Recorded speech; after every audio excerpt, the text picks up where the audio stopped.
रिया जिस तरह से महिलाओं को लेकर एक घटना सामने आई है, उसके बाद लगातार कांग्रेस इस पूरी घटना पर दुख व्यक्त करते हुए विभिन्न तरह से ज्ञापन और प्रदर्शन कर रही है। हमारे साथ राष्ट्रीय सचिव कांग्रेस से मौजूद है हितराम पटेल जी। ये जिस तरह से घटना सामने है, उसको किस तरह से देखते हैं? जो रीवा की घटना बड़ी शर्मसार की मानवता को, और मध्य प्रदेश की देश की सरकार मौन है। निश्चित ही ऐसा देश आजादी के पूर्व नहीं हुआ जो इस हमारे बाबा साहब के संविधान के बाद और प्रजातंत्र का विश्व का सबसे बड़ा प्रजातांत्रिक देश भारत, जिसमें अपनी आवाज उठाने का हक नहीं हो। तो दुर्भाग्य है उन सरकार को, देश की और प्रदेश की। मैं ये कहूंगा कि मैं महामहिम राष्ट्रपति जी से और महामहिम राज्यपाल जी से निवेदन करूंगा कि सरकार को निर्देशित करे, उस संविधान का अक्षरशः पालन कराए, और हम सब उनके इस संघर्ष में पूरा कांग्रेस परिवार और आम जन हम साथ हैं, उनके साथ खड़े। पिछले दिनों कांग्रेस की एक बैठक भी हुई थी प्रदेश स्तर पर, विभिन्न तरह के विचार निकल कर आए। अब किस तरह से मजबूत मध्य प्रदेश में किया जाएगा कांग्रेस को? कांग्रेस हमेशा हर समय अपना संघर्ष जारी है, लेकिन समय समय पर हर चीज को परिवर्तन करते हैं। समय के साथ नियम में, कानून में, संविधान में, सारी व्यवस्थाओं में, कांग्रेस के संविधान में समय समय पर जो जरूरत है उसको हम अपग्रेड करते हैं।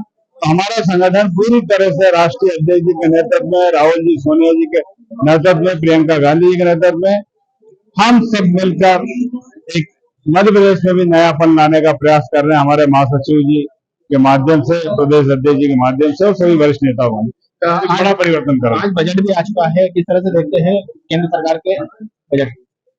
सवाल यह है, देश में बजट की स्थिति क्या है? शिक्षा, स्वास्थ्य में कमी, सेना में कमी। ये देश आजादी के बाद अगर कभी कहीं हुआ है तो शिक्षा, स्वास्थ्य और सेना, और इनकम टैक्स का एक छोटा सा सरूका छोड़ दिया है। क्या होगा 2-4 लाख रुपए जो महिलाओं को छोड़ दी है, ये दुर्भाग्यपूर्ण है। छूट देना थी तो लंबी देना थी, तो आप एक हाथों से लोगों को लूट रहे हो।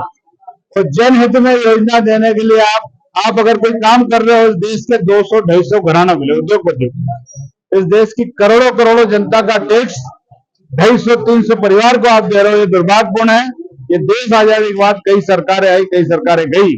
ये देश आजादी के बाद पहली बार हुआ है कि हमने कभी सुना है किसानों का कर्ज माफ होते हुए, कभी हमने सुना है गरीबों का कर्ज माफ होते हुए।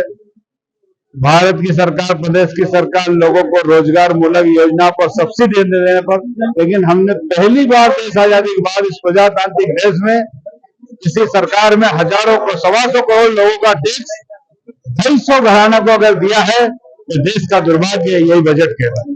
जैसे हमारे साथ कांग्रेस के वरिष्ठ नेता एवं राष्ट्रीय सचिव सत्यनारायण पटेल, जिनका कहना था कि जिस तरह से बजट आया है वह काबिल तारीफ नहीं है।